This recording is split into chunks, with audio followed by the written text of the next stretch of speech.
Welcome to Success Story, the most useful podcast in the world. I'm your host, Scott D. Clary. The Success Story podcast is part of the HubSpot Podcast Network. The HubSpot Podcast Network has incredible podcasts like the Salesman Podcast hosted by Will Barron. Now, if you work in sales, you want to learn how to sell, or you want to peek at some of the latest sales news and insights, you need to listen to the Salesman Podcast. The host, Will Barron, helps sales professionals learn how to find buyers and win big business in effective and ethical ways. If you think any of the following topics resonate with you, you're going to love the show. How to find and close your dream job in sales, 12 essential principles of selling, digital body language, how to have better Zoom sales meetings, or how to tell a remarkable sales story. If these are topics that would interest you, go check out the Salesman Podcast wherever you get your podcast or at hubspot.com/podcast network. Today, my guest is Gloria Feldt. She is a New York Times bestselling author, speaker, commentator, and feminist leader who has gained national recognition as a social and political advocate of women's rights. In 2013, she co-founded Take the Lead, which is a non-profit initiative with a goal to propel women to leadership parity by 2025.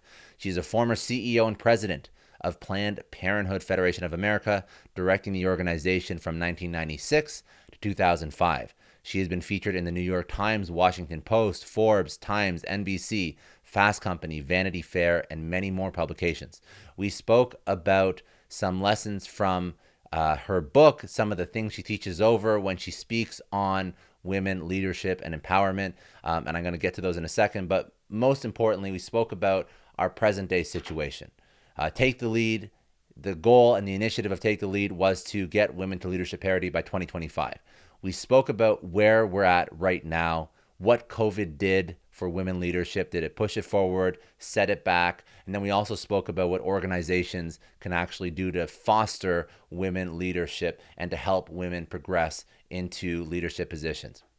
And then we spoke about some things that you can do if you are in a position and you want to move up in your career, some great leadership mindset things. Now, of course, she helps women move into leadership positions. The mindset topics that she speaks about are just great for anybody who wants to level up in their career, but she specifically teaches women how to leverage some of these techniques. So a few things that she teaches over that she goes into further detail in the show. Preparing yourself to lead, and not just lead organizations, but lead change. So she uses a framework called VCA, Vision, Courage, Action. What is that? How does that impact your peers and yourself? She spoke about the consequences of actions. When things don't go right, how to navigate that, how to navigate the ups and downs in an organization, how to flex as needed. We spoke about improving your impact in meetings and presentations. We spoke about proactive practices that you can deploy in your life that will allow you to build habits that help you sustain your leadership journey, and it filters out derailers, or what she calls power demons, as you try to progress in your career. We spoke about turning your obstacles into assets. And then lastly, we spoke about tapping into your power and your energy, using ambition as fuel to achieve your intentions. And at a high level, it does sound like there's a lot of mindset things, but then she goes into detail about how to actually action it in your day-to-day. So let's jump right into this. We have a lot of great leadership lessons, some reality, some tough conversations about where we are at in terms of women leadership parity in 2022. This is Gloria Feldt, best-selling author, executive, speaker, commentator, and feminist leader.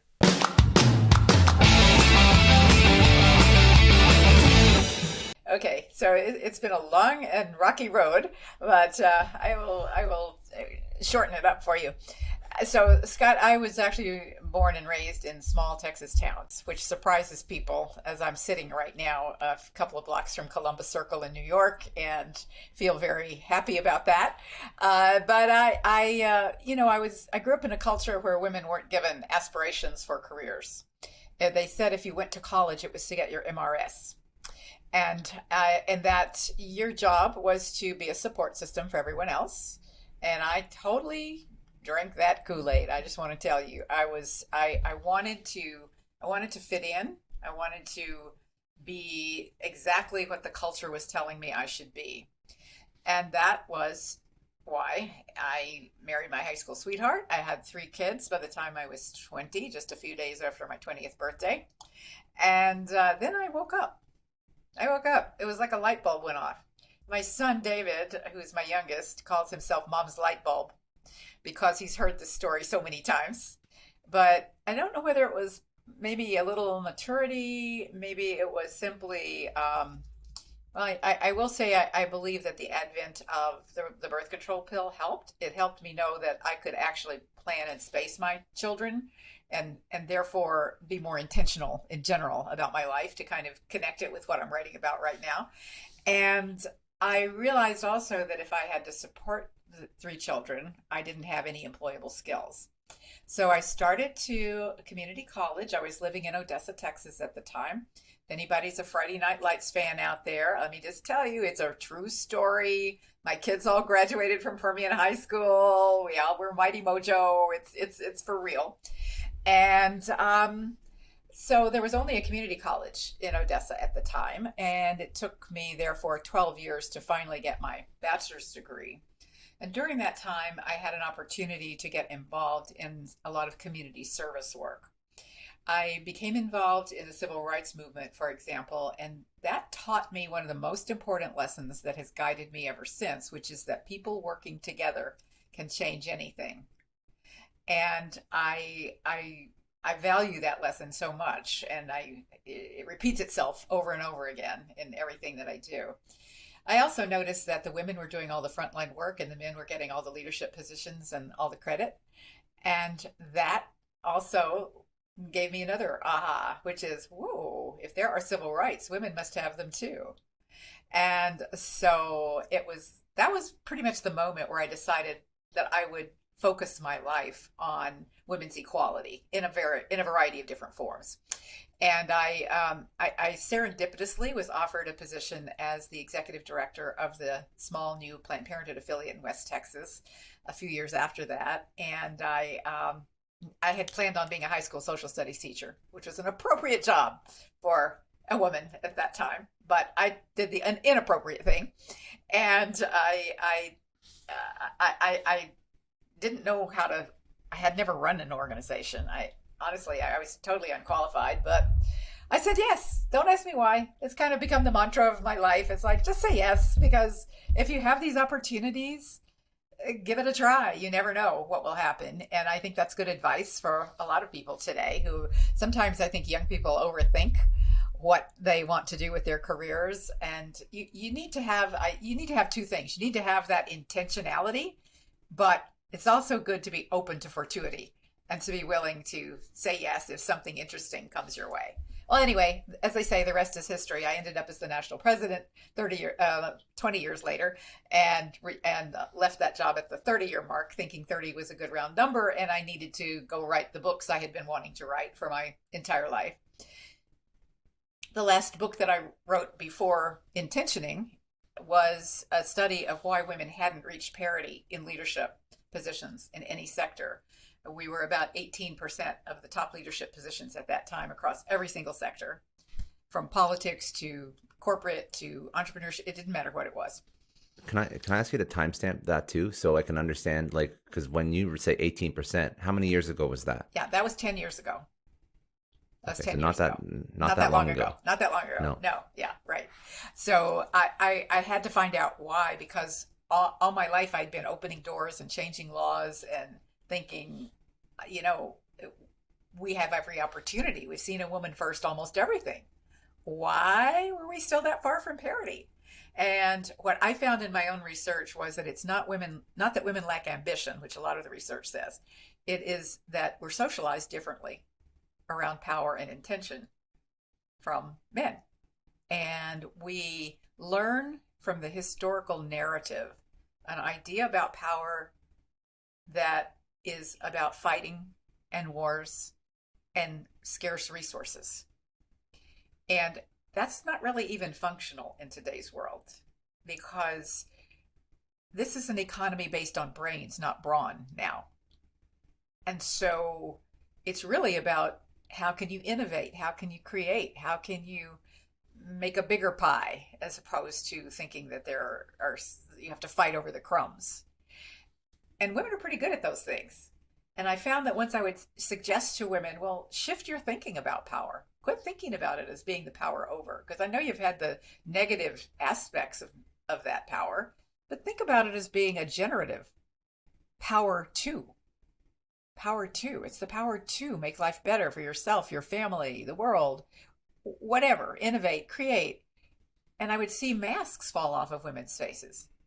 Not the real masks we're wearing now, but masks, like masking their true feelings. And they would say, well, I want that. I want that kind of power. And so that was where I started. And people started asking me to teach workshops using what I had written in this book, No Excuses, where I laid out what the problem was and what to do about it. I saw women have big breakthroughs in their ideas about themselves and what they could do, their careers, their aspirations. And I quickly realized that, again, from what I had learned from the civil rights movement, people working together can change things. But when you try to do it by yourself, it's not usually a winning strategy. So I co-founded my nonprofit organization, Take the Lead. And our mission is to prepare, that's train, develop, coach, inspire, role model programs, and propel through thought leadership women to take their fair and equal share of leadership positions across every sector by 2025. That's 70 to 150 years faster than they say we can do it in the United States. But I really do believe this is a moment when we can move faster, even with the pandemic, which I'm sure we'll talk about. So enter the pandemic. And at the point of, as we entered 2020, we had increased women in top leadership positions from 18% to 25%. And then the pandemic came. And so here we are now. And then I wrote the book Intentioning to pick up from there. So I want to unpack a few things. That's incredible. I appreciate the research you put into this as well.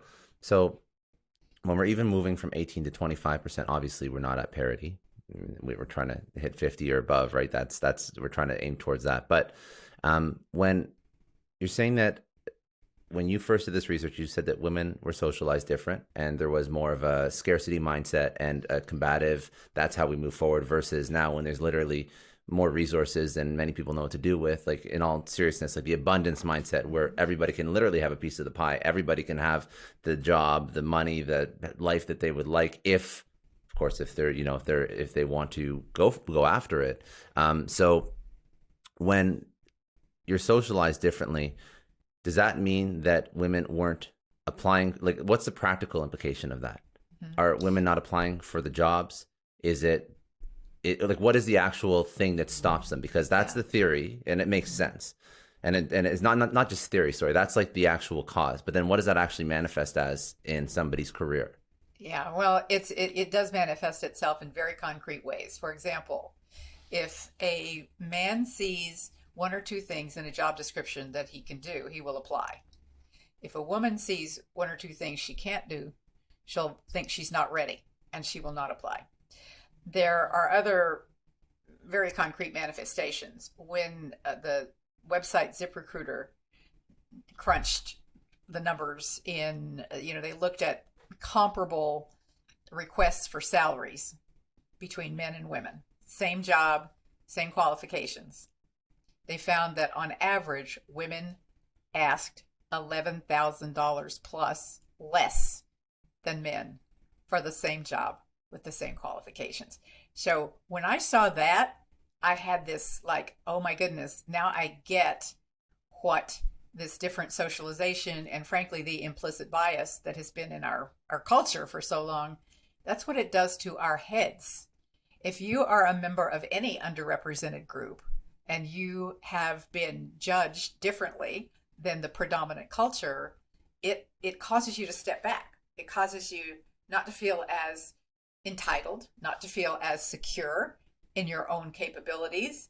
And it really sets you back. I mean, it just literally, physically and mentally sets you back. And so what I work to overcome in women is to understand that there's no reason to be set back by this. And in fact, the very characteristics that have been acculturated into us. And I want to say at the outset, I don't believe for 1 minute that men and women are hardwired differently. I don't believe that any of this is inevitable. I don't believe men are from Mars and women are from Venus. But the culture has treated us a little differently. And the result of that is that women are acculturated more from birth to respond to how they look.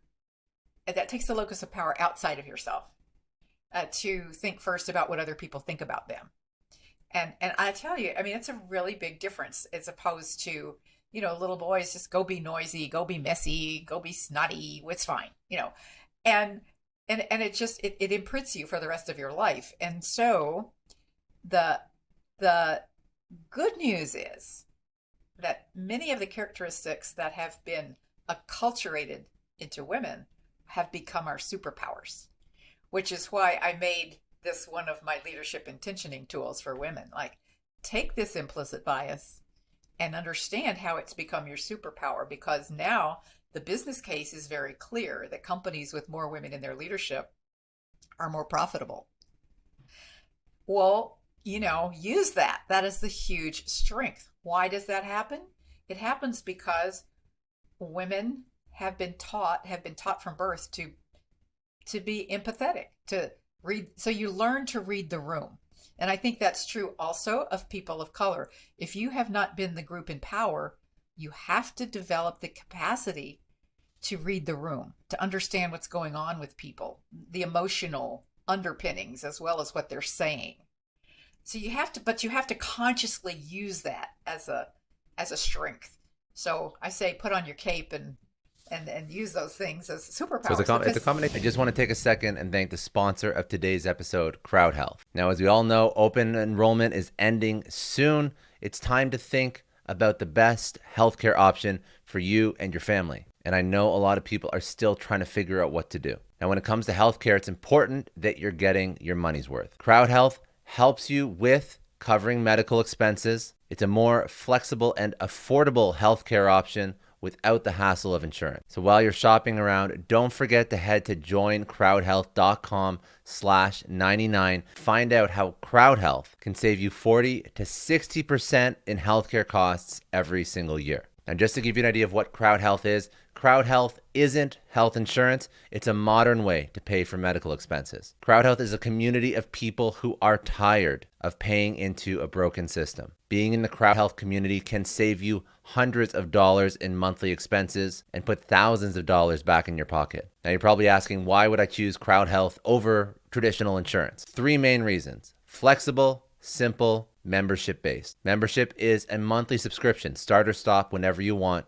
There's simple and transparent pricing that fits exactly what you need. To use it, all you have to do is scan bills and throw them away. Crowd Health takes care of the rest. Now, Crowd Health is able to offer incredible pricing because of its community of health-conscious members. And they put together a special offer just for Success Story podcast listeners. So get your first 6 months at just $99 per month. That's a savings of almost 50% off their standard pricing and a lot less than one of those crappy high deductible plans. Just go to joincrowdhealth.com/99 and enter code SuccessStory at sign up. That's joincrowdhealth.com/99 and promo code is Success Story. Enter that when you sign up. Remember, Crowd Health is not health insurance. It's a community powered alternative. Terms and conditions do apply. You have a few things, right? Because underrepresented groups do have all of these incredible leadership skills. It's just about unlocking it and enabling and pushing them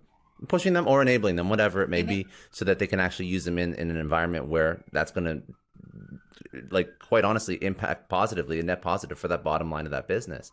And I want to unpack what has happened with leadership during COVID and because I've seen a lot of things that have sort of spoken to women leadership during COVID.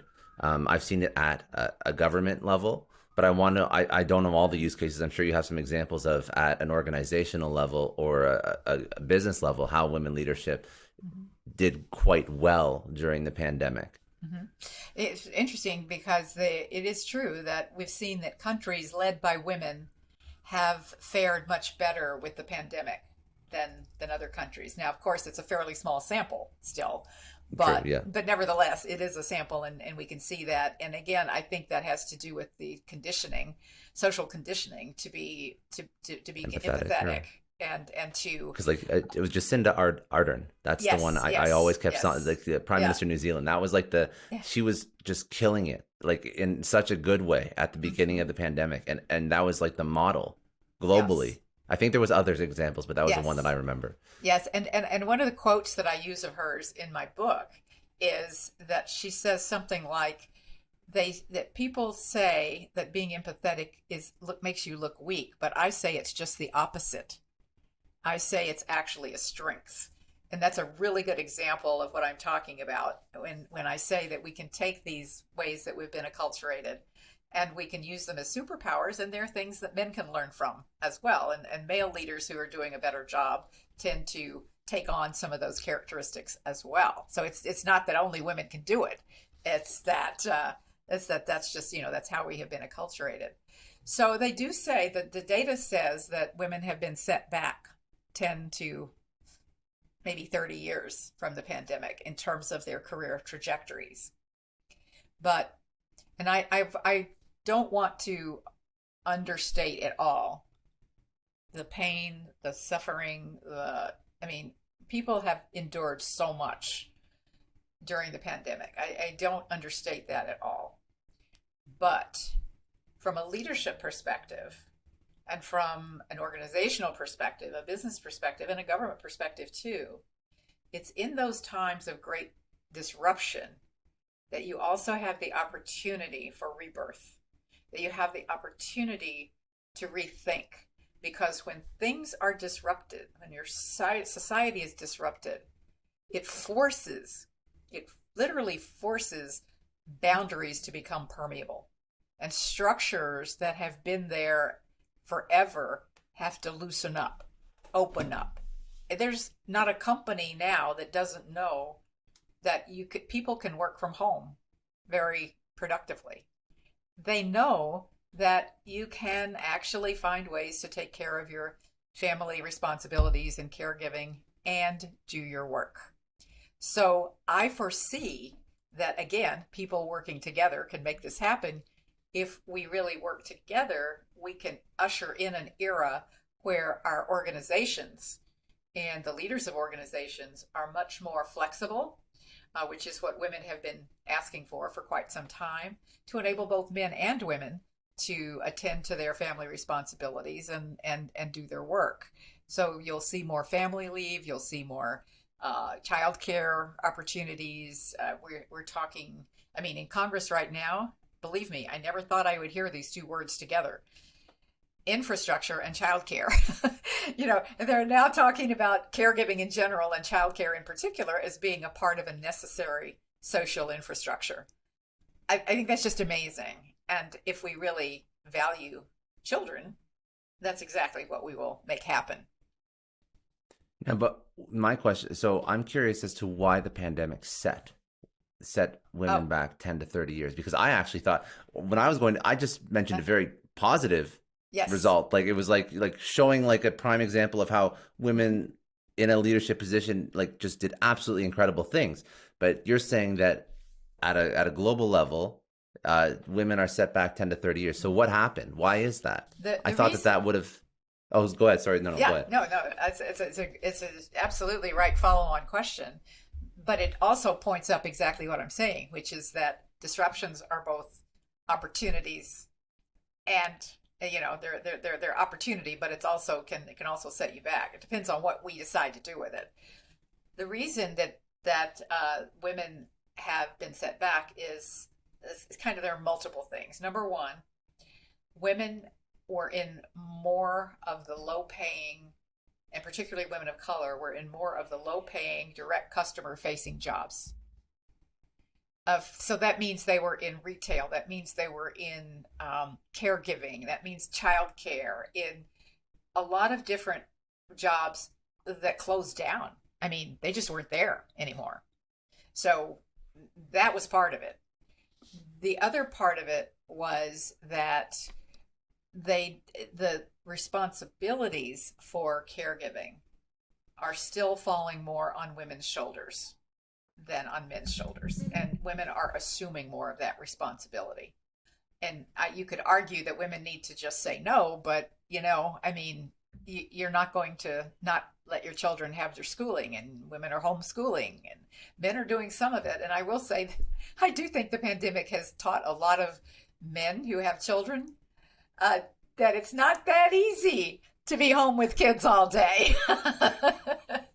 I think men have definitely seen that, and I just did another podcast where the host said that his brother was the single parent of 2 boys, and that he was like going crazy. It's not easy. With this. Yeah, it's not like, no, this is not easy. And also caregiving for elderly parents, for example, and people didn't want their elders to have to go into group homes or nursing homes because the incidence of COVID was so high. So, like we were doing things at home. Look, I bought a mop. I was doing my own housekeeping for the first time in a long time. So these are the kinds of things that set women back. The third reason, I think, is that, and I think this is probably true somewhat for men. I'd love to know your opinion about this, as well as women. But I think that this disruption has caused many people to rethink, what am I doing with my life?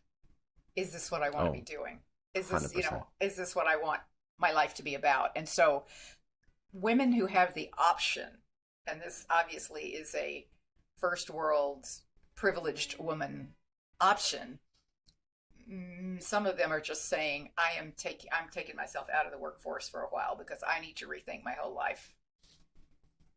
I think that I have no data points or statistics. It's purely just my opinion. But I know that people are quitting in droves, and I think men, women, everybody is just realizing, why would I commit to a company that I've put 30 years into that can furlough me or lay me off instantly? And now that permanent full-time job that my parents had and my grandparents had before, that's no longer the way you have to structure your career.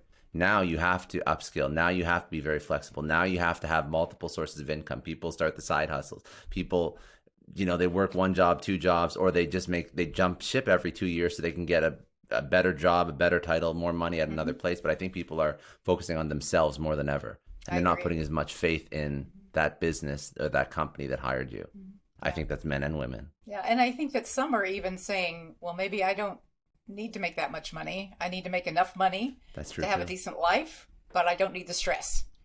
And that's, I mean, it's we all have to make judgments like that throughout our lives.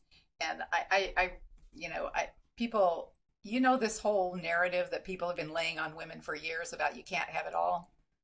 So nobody has it all. Everybody has to make a series of choices every single day about what you're going to do with that 24 hours that you have, or the 18 waking hours, or however many hours you're awake. And I think we're just paying more attention to that now, and understanding that it is a series of choices, but we have to make our own choices about how we're going to spend these precious days that we have. So let's speak about intentioning. Let's speak about moving the needle forward, because pandemic maybe brought us back a couple years. So that's okay. So we have to, that is what it is. It's not good, but it is what it is. So how do we go back in the right direction? So what is intentioning? I want to even explain what that means from somebody who is just trying to push themselves in their career, in their life, getting a raise, getting anything that's moving in the right direction. And then I'm assuming that intentioning also has a whole bunch of very practical, actionable things that you can think about in your career to move you in the right direction. I want to uncover those as well. So let's break it down. What is intentioning? Because you're writing this as the pandemic hit, so it's probably even more valuable now. People. Well, I had started writing it before the pandemic. A couple of years, I'd started interviewing women before the pandemic.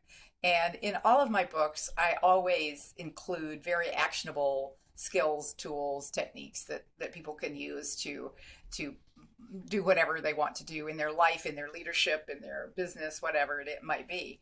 And because I'm practical person, and I like actually somebody has asked me, what is it that keeps driving you? And in truth, it's when somebody says to me, I read this in your book, or I heard you talk about this in one of your speeches, and I did it, and now I got a better job, and now I got more pay, and now I'm like, oh yeah, yes, that is what keeps me going. It's that. So I like the practical part. I had started interviewing women intending to do exactly what I did, which was to build 9 leadership intentioning tools around the stories of women who exemplify that particular skill or tool. And that's the case study, that's the use case, right? Yes, exactly. And then the pandemic came. And then I had to change a lot about the book because I realized it actually became a better and richer book, I think, because I needed to, first of all, put the pandemic in perspective, and exactly what we've been talking about, that disruption is it's an ending, but it's also a beginning. It's also a rebirth, an opportunity for rebirth, for rethinking, for retooling. And so that was one part of it. And then, of course, there was also the recognition of deeply seated racial injustices that have been part of this country since it began. But with the murder of George Floyd, more people were recognizing this and becoming activists as a result of it. So I felt that I needed to put those things into the perspective. Those are things that leaders have to understand deeply and utilize in their leadership. And that I wanted to make the point also that racism, sexism, homophobia, all of these things are joined at the head. And they basically come from fear. They come from a belief in scarcity. They come from a concern that if there's a pie and I take a piece, there's less for you. When in truth, we can all make more pies. And we will not solve any of these disparities unless we join together and move forward together. So I wanted to make that point. And then I leap into the 9 leadership intentioning tools with that as a backdrop so that there's more context for it and a context for understanding the value of diversity as something that can make us stronger and richer and smarter as opposed to dividing us. So I hope I've delivered that message successfully and woven those ideas into all of these leadership tools. I just want to take a second and thank the sponsor of today's episode, NetSuite. Now picture this. This is it. The putt to win the tournament. If you sink it, the championship is yours. But on your backswing, your hat falls over your eyes. Is this how you're running your business? Poor visibility into what's actually happening because you're relying on spreadsheets and outdated finance software? To see the full picture, you need to upgrade to NetSuite by Oracle. If you are a business owner, you need visibility into what's happening in your business. NetSuite gives you that visibility. It gives you visibility over your financials, your inventory, HR, planning, budgeting, and more. NetSuite is everything you need to have visibility, to have control, and most importantly, to grow all in one place. With NetSuite, you can automate your process and close your books in no time while staying well ahead of your competition. 93% of surveyed businesses increased both their visibility into what was going on as well as their control after they switched and upgraded to NetSuite. Remember, NetSuite is rated the #1 cloud financial system to power your growth. And over 27,000 businesses already use NetSuite. And right now, through to the end of the year, NetSuite is offering a one-of-a-kind financing program to those ready to upgrade at netsuite.com/Scott Clary. So if you want to take advantage, head to netsuite.com/Scott Clary for a special end of the year financing on the #1 financial system for growing businesses. That is netsuite.com/Scott Clary. And why that particular word for the title? What does intentioning mean to somebody? Because I've never heard that word before. That's because I made it up. I made it up. I just made it up. I was wondering. I'm like, I don't think I've ever used that in a sentence before. But I want it to be in the dictionary. I want it to be the word of the year next year. So no, it's good. It's like the act of doing something with intention. Exactly. And that's exactly, right? I was trying to find the right word, and I looked in the dictionary, I looked in the thesaurus, I Googled for it, and I couldn't find exactly the right word. So I made it up. I just made it up because that's what you say. What you say is exactly what I wanted to do, which was to take a noun, which is a very perfectly good noun, and intention is something we talk about a lot these days, but I wanted to exemplify the fact that intention is great, but unless you're doing it, it doesn't matter. And it's all about what you're actually doing. And I also differentiate between ambition and intention in that regard. Because to me, ambition is I hope, I wish, I want. I've got a dream about it. Intention and intentioning is I will. I am. I'm doing it. I see myself having already done it. I know it will happen. So it's a qualitative kind of difference. And I feel that is a linchpin. That is an absolute linchpin for helping women get to parity in leadership, because they have to have that belief for themselves and the courage to act on it. I love that. Okay, so let's break down. You said there's a few like very tactical takeaways in the book. So there's 9 tools, but we don't have to go through 9. Obviously, that's why you would go get the book. But pick a couple. Pick like 1 or 2 things that if somebody is, they're sitting in a career right now and they want to move their career, they want to get a promotion, they want to do something more or do something and move up. I don't know what that move up looks like, and maybe you can describe what they should be looking for. Should it be another company? Should it be a tip to negotiate? Should it be finding a mentor or a sponsor within your own company? What's the actionable thing that somebody could do? I'm going to start with the first one because I believe it is the bedrock, and it is uncover yourself. And by that, I mean, know who you are. Get in touch with what your values are. I believe that the greatest leaders and the most effective leaders are very clear about who they are and what they believe, what values they will stand on, and they know themselves and they show themselves to others. But you have to know yourself first before you can show yourself to others authentically. So that is the first tool. And both men and women say they cover themselves in the workplace because they're trying to fit in. Women more than men, and both men and women of color more than white women, because the culture was built by white men for white men who had women and people of color at home at the time, 250 years ago, doing kind of taking care of their lives. And so the world has changed. The families are different. They're usually, if they're 2 partners, they're usually 2 breadwinners. And if there's one person, that breadwinner has to cover everything. So it's very different. It's very different and not functional anymore. And so there is this need to uncover ourselves and particularly in a society that is increasingly diverse. And we need to use that diversity as a strength, not as a divider, which is that we could do a whole program on, but I'll move on. Yeah. I will move on. I'm going to take one more here, and then you can ask me some other questions about them, but one that is counterintuitive. So I have three of these tools are what I call your self-definitional tools. In other words, how you are introspective. 3 of them are counterintuitive. Very often they're things your mother told you not to do, but you should if you want to be a great leader. And the third bucket of these tools is the change leadership tools. So big systems change, how to make big systems change. So a counterintuitive tool that is, I think, super important for women is modulate confidence. There is a whole industry out there making tons of money trying to show women how to become confident. Confidence, however, is not something you can just learn. You get confident by doing things, by practicing, by actually rolling up your sleeves and doing the thing that scares you.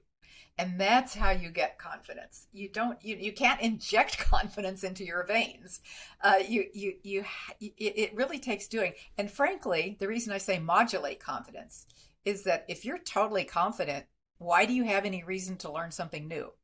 If you're totally confident, what's the burr under your saddle that helps you to want to learn new things, to try new things, to do better, to ascend to a higher level of a position? So we need to learn to do things long before we're confident.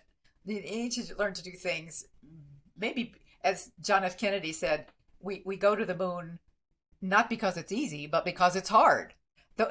We do those things because they're hard, because that's where the growth is. That's what really teaches us how to be bigger and smarter and greater and build bigger businesses or run for Congress or whatever it is that we might want to do. So those are a couple of them. And when say these are things that, well, yes, they're things that everybody should really try and internalize. But if you want to champion some of these things, do you think that you should try and champion them in the organization you're already in, or is this something that maybe the organization values has to align with your own personal values to really get the best effect? Because you're gonna come up against some people that are not with it, not in line, like super bigoted, like old school, like, and that's a blocker too. It can't just be one-sided, because it's never going to happen if your immediate boss is just an absolute asshole, right? It's not going to happen. So what do you suggest people look for? Very, another sort of like a practical thing. If somebody's trying to find an organization that will help enable these things, what do you look for? Is there a process for like interviewing the interviewer? Is it finding the organization that, I don't know, has some sort of person or cultural or something in place that you look to and like, this is an organization that's going to help support my growth? Because I know there's a lot of organizations that may not, or there's a lot of people within organizations that may not, and I want to keep people away from those and give them the best possible chance of succeeding in their careers, right? So how do you find that? Right. Well, the first step again is to know yourself and decide what is that important to you, because you're probably not going to ever get everything you want. And if you're working in an organization, you'll make some compromises along the way, most likely. Actually, in any situation, if it's your own business, it doesn't matter what it is, you'll probably make some compromises along the way. But you need to know what is it you care so much about that you will walk away rather than violate that. I have one of the power tools in my previous book, No Excuses, is called Wear the Shirt. And what that means is, what do you believe so strongly you'd put it on your shirt and let other people see it? That you hold that belief so strongly. I have this is a shirt somebody gave me, actually. I saw it. Yeah, no, it's great. Yeah, right. Yeah, and I'm wearing that shirt today. That's my shirt for the day. But so you have to first of all figure that out. And your question is a good one for people to ask at different stages of their careers, because when you're just starting out, you have more of the luxury to research organizations and zero in on, okay, this is where I feel like it's a fit for me. I know there's a young woman who was in one of my courses a few years ago, and I just noticed on LinkedIn that she had taken a new job. And when I read her logic for taking this new job, it was all about, I've had some great jobs before and I've learned a lot, but I wanted to go with this particular company because they put together my core value of belief in the power of education with making it more democratized for, and available to people. So, this is like consciously, she was intentioning that she would be able to work in a culture, a set of values, like a company that had the same value set that she had. That's, you can research that. I mean, things are much more transparent now. And I think they're probably, it's not true of every company. I mean, that's true. But increasingly, companies are having to be more transparent about what their values are and what their mission is. I mean, their mission may be to make money, but how do they do it? And how are they serving the world when they make money? They're telling you that on their websites. Those are questions you can ask in interviews. It's perfectly legitimate to ask those questions. And I'll tell you, as somebody who has hired a lot of people over the years, I appreciate it when people have done their research and they know what matters to them and they ask me those questions. No, but what I was going to say is I just want people to feel comfortable like asking these questions, because that's how you really set yourself up for success, right? You want to make sure that you know what you're stepping into. Right. Exactly. Yeah. Yeah. And I think, as you grow in your career, you have even more opportunity to be very straightforward and discerning. It may take you longer to get a job, that's for sure, but it's worth taking that time and making sure that you feel it's a culture that you will thrive in and that you can contribute to. I just want to take a second and thank the sponsor of today's episode, HubSpot. Now, the new year might have you thinking ahead to what you want out of your career. So when you think about your success story, what do you actually picture? Is it retiring early with a beautiful view of the skyline? Is it leaving a legacy with your name on it? Or maybe it's helping influence and change some of the world's most pressing issues. Whatever it is, writing your success story starts by working smart. Because when you work smart, your success story writes itself. A HubSpot CRM platform helps your marketing campaigns work harder and smarter. With intuitive visual workflows and bot builders, you can create scalable, automated campaigns across email, social media, web, and chat so your customers hear your messages loud and clear. Are you tired of your content not adapting to mobile, making it difficult for your customers to absorb your message? A HubSpot CRM platform optimizes your content for multiple devices so that you can reach your customers wherever they are, which is just smart. Learn more about how you can transform your customer experience with a HubSpot CRM at HubSpot.com. Yeah, that's smart. I want to ask one more point, and then we'll sort of wrap up because this has been really good. You've gone through a lot of stuff in the book too. I appreciate. There's one thing that I thought was really interesting, and I just want to get your take on it. One of the change leadership tools you mentioned was be unreasonable. What does that mean? So I quote George Bernard Shaw. It's one of my favorite quotes of all time. And it is, the reasonable man adapts to the world. The unreasonable man expects the world to adapt to him. Therefore, all progress depends on the unreasonable man. And I give him credit that he was a little bit of a feminist in his day, and that if he were speaking today, he would include women in that. So I'm sure he would do that. What it means is that if you, again, it's sort of like the confidence issue. If you're self-satisfied, you aren't going to make any progress for the world. If you see a problem that needs to be solved and it sticks in your mind and you want to solve that problem, it may be unreasonable to some people, but you'll make it happen if you are unreasonable enough about it. And I mean, when people say to me, isn't saying you're going to get to gender parity by 2025 unreasonable? I say, yes, it's unreasonable. But if you don't put a stake in the ground, you won't get anywhere. And maybe we won't hit the full 50% mark by 2025, but I guarantee you we'll get a lot further than if we hadn't put a stake in the ground. Be unreasonable. I'm going to do some rapid fire just to pull some last insights from your career. Before we do that, if somebody reads this book, what do you want them to take away from it? What's the main lesson, the most important thing they'll take away from it? I want them to take away the power of their own intentioning and to understand they have that power, and to learn the I call the VCA method of intentioning: vision, courage, and action. Those are the 3 parts. Good. And then if people do want to get the book or connect with you, where should they go? Website, social, anything like that? You can get the book any place that you like to buy your books, but I hope you will go to my website, gloriafeldt.com, FELDT.com, and go to the /intentioning page. And there you will find a downloadable workbook that you can get that will go along with the book and will help you actually utilize all of these tools in the book more efficiently. So it's Gloria Feldt, Feldt with a DT. Okay. Gloria Feldt, GLORIA, like the song, FELDT.com /intentioning, or just go to gloriafeldt.com and you'll find all of it. And also, take the lead women.com. You can find out the training, coaching, role model programs, and thought leadership that we can provide to you as an individual or to your company. I am at Gloria Feldt on all social media, so I'm easy to find and love to interact. I'm on social media way too much, so feel free, contact me there. Connect. I love it. Hey, good. All right, let's do a couple of rapid fire.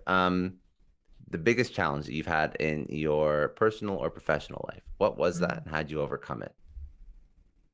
The biggest challenge I've had in my professional life is that when I left a 30-year career, I didn't know who I was.